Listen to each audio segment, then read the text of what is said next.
Yo people, welcome back to another video. Now in this video I'm going to go over how I think Julie Pierce will appear in Cobra Kai Season 6 Part 3, a character I've been waiting on ever since Season 4 when Miyagi-Do lost at the All Valley and I thought Daniel would end up teaming up with Julie, but instead we got chosen, not that it was a bad thing. Then in Season 5, when we get introduced to Sensei Kim, I thought we'd get Julie Pierce as the female equivalent for the good guys and they'd go on to fight each other at some point, but it looks like nothing is going to happen from that in Part 3, at least that's what I think. Then in Season 6, I thought, yeah, there's no chance she's going to appear. If she does, she might get a small role as like the sensei of another team at the Sekai Taikai and that's it. But so far, absolutely nothing. At this point, I think there aren't that many options left. I've seen many people say they don't think she's going to be in the show. They've pretty much given up hope. I saw a rumor that said Julie was going to be Dimitri's mom, and if that actually ended up happening, the show would just lose points. I've seen theories about how Julie was Silver's ex-wife, which again, I'm not a fan of that, and it would make the world way too small, and again, it would lose points. For me, I think there is only one way in which she can appear that isn't forced, because that's another thing.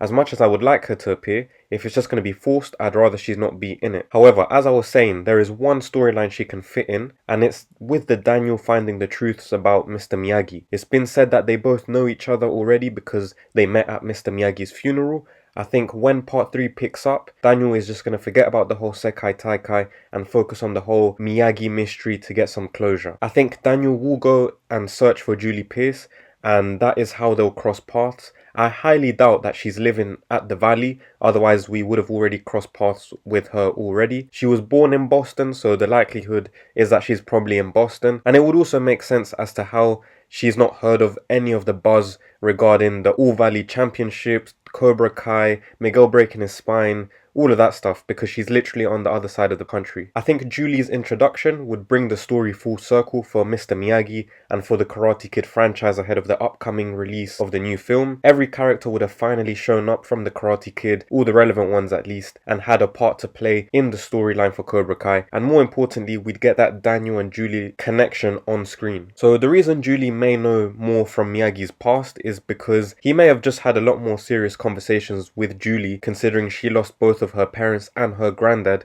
which probably means Mr. Miyagi probably told her a lot more things about himself than he did with Daniel. As we even saw in the dream sequence between Daniel and Miyagi, Mr. Miyagi says Daniel is always so eager to understand but never willing to accept. So Miyagi probably thought, yeah, if I tell this guy a couple things here and there, it might change his views on me, so I'd rather just not say anything and just die with all these secrets. Now, people may disagree, they'll complain, they'll say, oh, but Daniel's meant to be like Miyagi's son. But at the end of the day, Mr. Miyagi literally taught Julie's granddad as well. He taught him karate during the war, so by default, Miyagi knows that family for a much longer amount of time. Also, Julie would have the right to ask stuff about her family, her parents, her granddad, and Miyagi could also provide closure for Julie. And remember that Julie was a character that really struggled with her anger a lot compared to Daniel. So Mr. Miyagi may have tried to warn her, if you use karate while you're angry, blah blah blah, it may lead to this and that. And also in Julie's film, it has a much more emotional connection to karate. They literally go and visit monks, which I believe is something Miyagi did himself. Stay tuned for my Miyagi theory video, which is coming soon. But yeah, in general, her film was about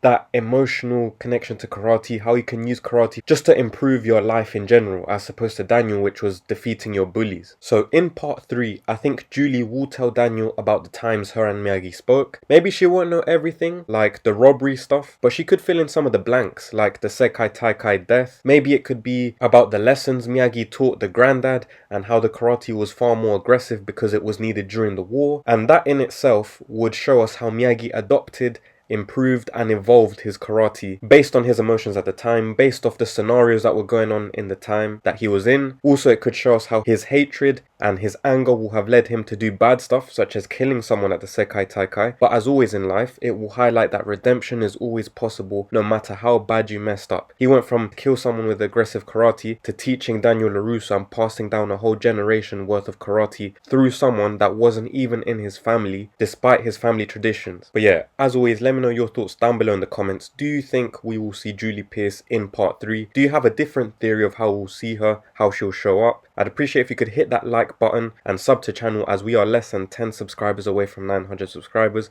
Thank you for your time and have a great rest of your day.